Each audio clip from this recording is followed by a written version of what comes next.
Bom dia, boa tarde, boa noite para todos, todas e todes que acompanham os trabalhos apresentados na 12ª Jornada Internacional de Pesquisa Científica. Nós apresentaremos o trabalho Matriz Discursiva da Branquitude, Democracia Racial e Branqueamento no Brasil, trabalho escrito pelo professor Dr. Joacir Marques da Costa e pelos acadêmicos, mestrandos e doutorandos do Programa de Pós-Graduação em Educação da UFSM, Marcene da Silva Vieira, Andrei Rodrigues Lopes, Leonardo dos Santos Silva, Rafael Lesses da Silva e Cilete Maria Bittencourt Frigueto. Esse trabalho surge de um questionamento sobre os discursos, a proveniência cada vez maior de discursos de supremacia branca na sociedade brasileira e na sociedade de vários outros países com o passado colonial. Um discurso que pode ser observado nas redes sociais, na política, na academia e também discursos antirracistas, com questionamentos sobre o racismo estrutural, sobre a organização da nossa sociedade, o que tem estabelecido um campo de disputas e conflitos. Questionamos também como o passado segue operando na vida social brasileira, e aqui entendemos não uma repetição do passado, mas uma coexistência do passado com o presente. Que passado é esse? Um passado de colonialismo, de escravidão e da democracia racial, que continuam movimentando a nossa sociedade. Um dos efeitos que vamos considerar sendo produzidos pela democracia racial, para além da negação do racismo, é a não racialização da branquitude. E por isso, a democracia racial é fundamental para entender a matriz discursiva da branquitude na nossa sociedade. O problema do negro, do branqueamento, a democracia racial, nós entendemos que começa desde o período da República Brasileira.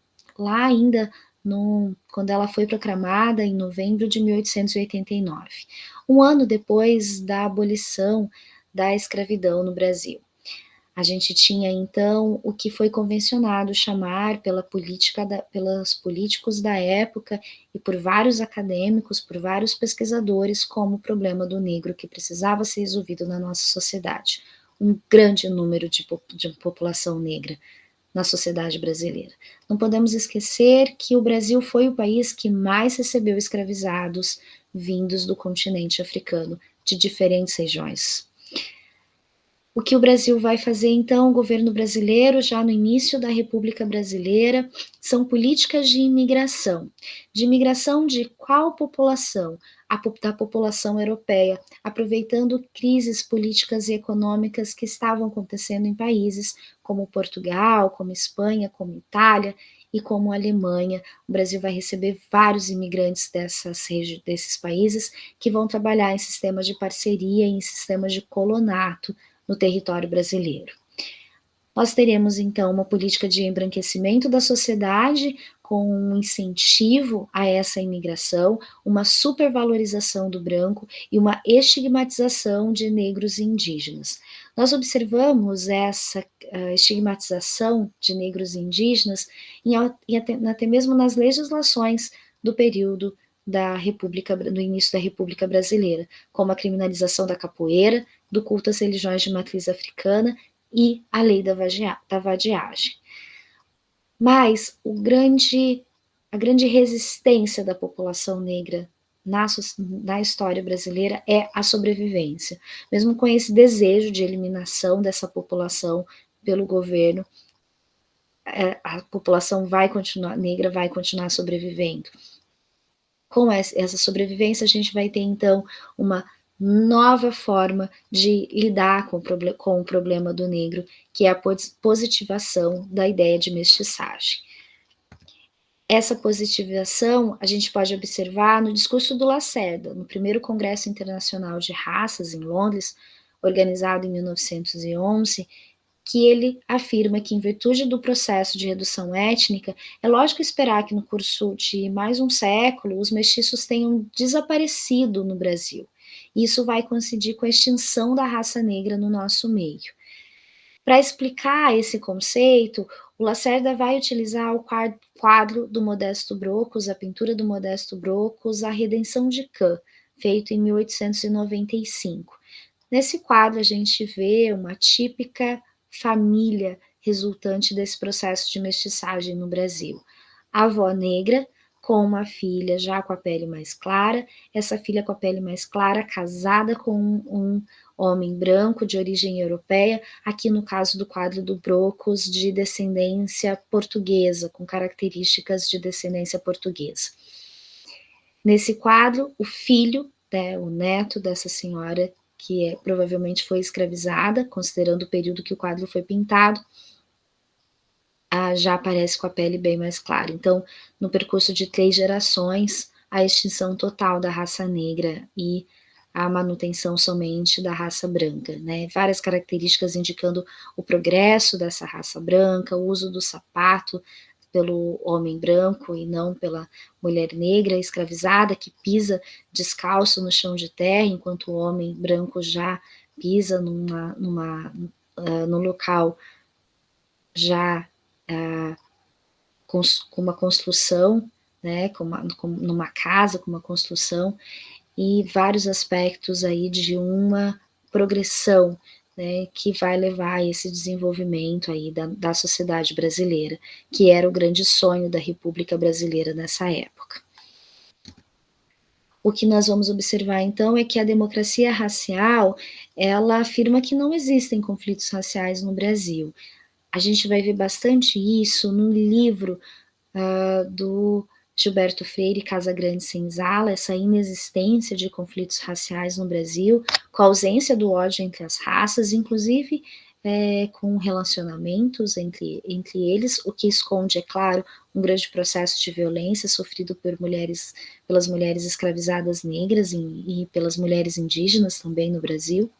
Como as linhas de classe não eram rigidamente definidas a partir da cor, podendo existir mobilidade social, tanto entre brancos quanto não brancos, como os mestiços iriam se incorporar lenta e mais progressivamente a essa sociedade, até que estivessem totalmente integrados nessa sociedade, e como os negros iriam desaparecer com o tempo, né, no percurso de 3 gerações, de mais ou menos 100 anos, essa população negra estaria totalmente eliminada do território brasileiro.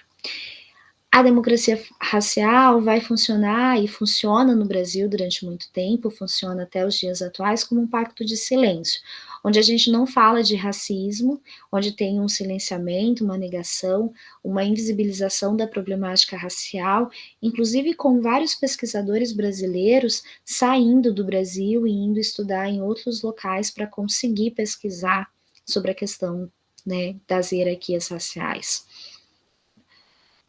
A gente vai ter, no caso brasileiro, um racismo bem específico, né, que já teve esse título de racismo à brasileira por um pesquisador estadunidense. Esse racismo tem as suas especificidades, um racismo onde não existem racistas. A pesquisa do Datafolha, realizada em 1995, já demonstrava isso, e novas pesquisas também indicam que essa concepção não mudou. A população ainda não se considera racista, mas considera que o Brasil é um país racista, onde existe um grande número de racistas. Um país racista sem racistas. Essa é a grande contradição que a democracia racial construiu na nossa sociedade. Conceitos importantes que vão ser apresentados, principalmente pelas pesquisadoras Robin DiAngelo, uma pesquisadora estadunidense, e a Cida Bento, autora do livro Pacto da Branquitude, fundamental para estudos relacionados à branquitude, vai ser a ideia da fragilidade branca e da meritocracia, muito relacionadas também com o Pacto da Branquitude. A não racialização da branquitude impede que esse grupo reconheça seus privilégios, tanto materiais quanto simbólicos. E nós teremos o surgimento aí do que a Robin DiAngelo chama de fragilidade branca, surgida quando populações não brancas ocupam espaços que os brancos sempre consideraram de direito, espaços geralmente de poder na nossa sociedade. Então, a fragilidade branca vai surgir desse sentimento de superioridade, mas vai se manifestar por um desconforto, por um ressentimento e por um desejo de recuperar esse espaço perdido. A gente vai ver isso também no Brasil, desde o início da República. A gente não pode negar de forma alguma que os trabalhadores imigrantes, que os imigrantes eram muito trabalhadores, realizaram muito trabalho árduo, mas para além do mérito, do esforço e do trabalho que realizaram, eles foram muito privilegiados também, né, foram privilegiados pela branquitude, até porque sempre o negro trabalhou na nossa sociedade brasileira e não conseguiu ascender da mesma forma economicamente.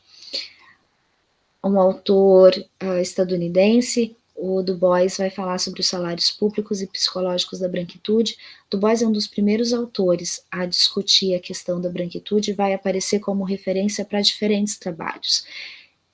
Ele questiona como o posicionamento da raça, da classe trabalhadora branca na sociedade estadunidense e por que eles não lutam junto com a classe trabalhadora negra pela, pela busca de direitos, de melhores condições econômicas, mas ele vai entender que esse grupo da sociedade tem esses salários públicos e psicológicos, que é o acesso a várias coisas que a população não branca, que a população negra não vai conseguir ter acesso na sociedade dos Estados Unidos naquela época, principalmente no momento de apartheid, e por isso não desejando o fim desses privilégios. A classe trabalhadora branca, mesmo que economicamente esteja em uma situação muito semelhante à população negra, não vai lutar do lado deles e não vai tentar interferir nesse processo da sociedade, naqueles processos da sociedade. A gente entende então que há um legado concreto e simbólico do segmento branco na história do Brasil e nos impactos que são desiguais na vida de brancos, não brancos e negros, e que na atualidade é imprescindível nós redefinirmos o lugar da branquitude para a gente conseguir enfrentar o racismo. Ainda que essa luta contra o racismo no Brasil tenha sido presente e consistente ao longo da nossa história, sobretudo graças aos movimentos negros, né? Os últimos anos foram especialmente marcados por um considerável alargamento das demonstrações antirracistas no país e no mundo. Essas questões precisam continuar sendo discutidas.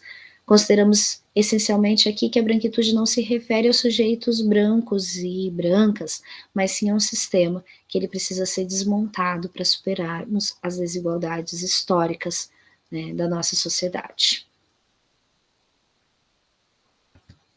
Temos algumas referências utilizadas para a construção desse trabalho, principalmente as referências que aparecem na nossa apresentação. Muito obrigada a todos, todas e todes. Um bom dia, uma boa tarde e uma boa noite.